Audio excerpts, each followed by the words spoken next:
Vous écoutez Samedi de lire avec l'auteur invité d'Amélie Boivin-Enfield. On est rendu à la portion de l'émission, c'est à mon tour de présenter des livres que j'ai eu cette semaine à mon auteur invité. Alors, Jean-Marie veut me faire une surprise, alors on commence par quoi? On commence par Cupcakes et Claquettes, Pincez-moi quelqu'un, chez Urtubise, et c'est Sophie Rondeau qui a écrit ça. Alors, ça a l'air d'être un livre pour ados. On voit des jeunes demoiselles avec un tablier, des cupcakes, puis l'autre a l'air à vouloir les manger.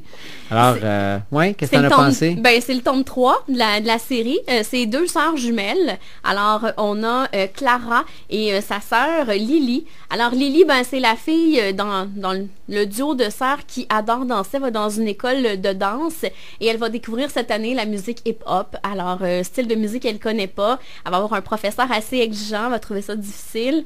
Et elle a sa sœur qui est Clara, qui elle est la très timide de la famille. Côté très artistique développé, elle écrit des poèmes en cachette qu'elle publie dans le journal de l'école, mais sous un pseudonyme parce qu'elle veut pas que personne sache qu'elle écrit des poèmes. Et là, elle va avoir un admirateur secret qui, lui, sait que c'est elle qui écrit les poèmes. Et là, elle va tenter à l'école de trouver qui est son admirateur secret. Ils vont découvrir aussi les maisons des jeunes. Je trouve ça intéressant parce que de faire découvrir ça aussi aux jeunes filles, que ça existe des maisons des jeunes, de pas hésiter à y aller, que c'est un moyen de se faire des amis, de rencontrer des gens, un autre endroit que de rester à la maison. Alors, c'est très intéressant, c'est cute. Et une des sœurs, Clara, elle aime ça faire des cupcakes, de la nourriture.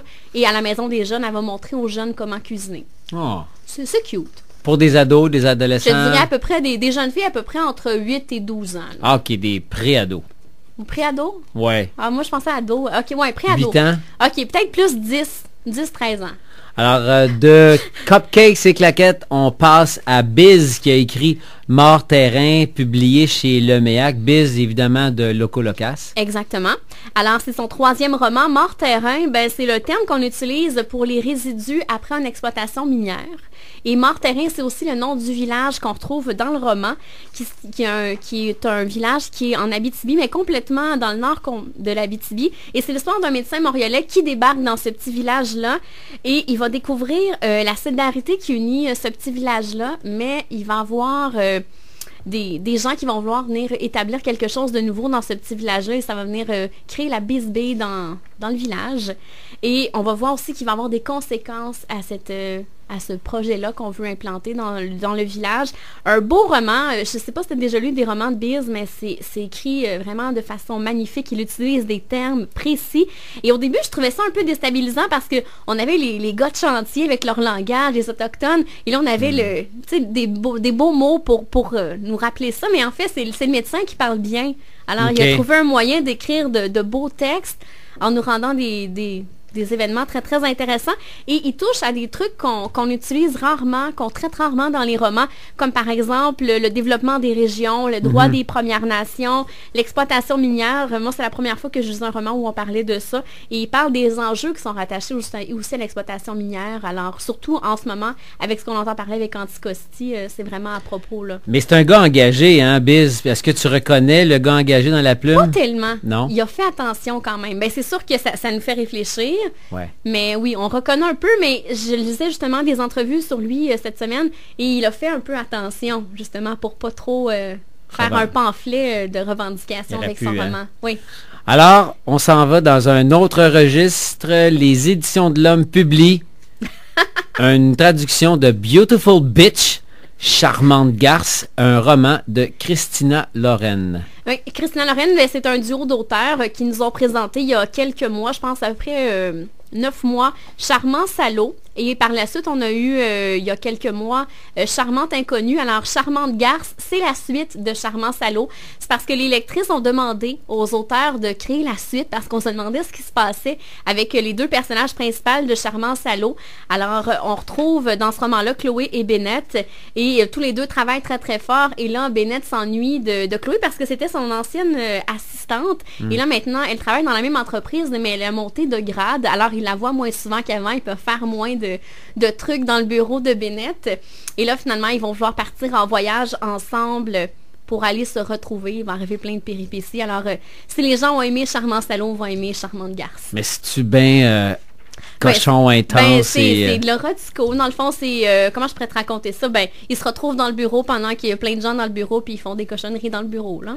Parce que dans à l'endo, c'est écrit attention, sexe stellaire encore plus chaud que 50 Shades of Grey. Ben, c'est différent. Parce que dans 50 Shades of Grey, c'était du sadomasochisme, tandis que là, c'est tout simplement des relations sexuelles dans un bureau. Alors, les filles et les couples se cachent derrière des barricades pour aller zigner. Et les barricades, justement, qui est un roman de Hélène Lapierre, publié chez Québec Amérique, c'est pas un érotico, ça. Totalement pas. Mais il y a des histoires d'amour quand même dans ce roman-là. Alors, c'est l'histoire d'Adrien qui s'est exilé pendant 4 ans du côté du Nicaragua. Il rentre au pays, mais lorsqu'il était au Nicaragua, il n'a pas donné de nouvelles ni à sa sœur, ni à ses parents. Alors, il rentre au pays et en rentrant au pays, en allant visiter une ferme, il va frapper une joggeuse, qui est une comédienne très, très connue. Et il va venir pour secourir cette femme-là. Et la femme va lui dire, avant de s'évanouir, qu'elle veut qu'il s'occupe de sa mère. Parce que cette jeune femme-là s'occupait beaucoup de sa mère. Ouais. Je ne raconterai pas qu'est-ce qui se passe avec cette femme-là, mais il demande elle demande à l'homme d'aller s'occuper de sa mère. Okay. Alors, l'homme finit par retrouver cette elle mère-là. meurt pas, là. Non, elle meurt pas. Okay. Mais elle perd connaissance. Okay. Et là, lui est un peu inquiet, il se pose des questions. Alors, il va se rendre chez cette femme-là. Et cette femme-là, c'est une ermite. Alors, ça fait des années qu'elle ne sort pas de sa maison. C'est pour ça qu'elle a besoin d'aide. Et là, cette femme-là va changer sa vie à jamais parce qu'il va faire des rencontres de d'autres personnes de l'entourage de cette femme-là qui a frappé, mais aussi de la mère de cette fille-là. Et ça va venir le bouleverser justement sur sa relation familiale, sur ses relations amoureuses. C'est un homme qui veut pas s'attacher. Il a peur justement parce qu'il a été blessé. C'est une raison pourquoi il est parti pendant 4 ans au Nicaragua. Et l'auteur, c'est une ancienne psychologue qui a décidé, qui est à la retraite, de faire un roman et elle entre totalement dans la tête de ces personnages-là. Elle nous les fait ressentir. Une magnifique écriture. Wow! Hélène Lapierre. Ouais, vraiment, c'est un magnifique roman. Puis, faut pas se fier à la pochette du roman parce qu'au départ, moi, je trouvais pas la pochette très, la couverture très attirante. Et un coup que j'ai embarqué dans le roman, j'ai pas pu arrêter, là. C'est drôle que tu parles de ça parce que les pochettes, tu sais, avant d'écrire mon dernier livre, on me posait la question, qu'est-ce que tu voyais comme pochette? Puis c'est exactement ce que j'imaginais. Une mosaïque de personnes, des gens qui sont dans le livre. Et veut pas, la pochette est importante, tu sais. Donc, tu aurais pu passer... Ouais, tu aurais pu passer à côté du livre, puis le livre, finalement, c'est une révélation pour toi. Ah, totalement. Oui, faut pas se fier à ça. D'accord. Jean-Marie, on se reparle dans les prochains instants pour la conclusion. Si tu le veux.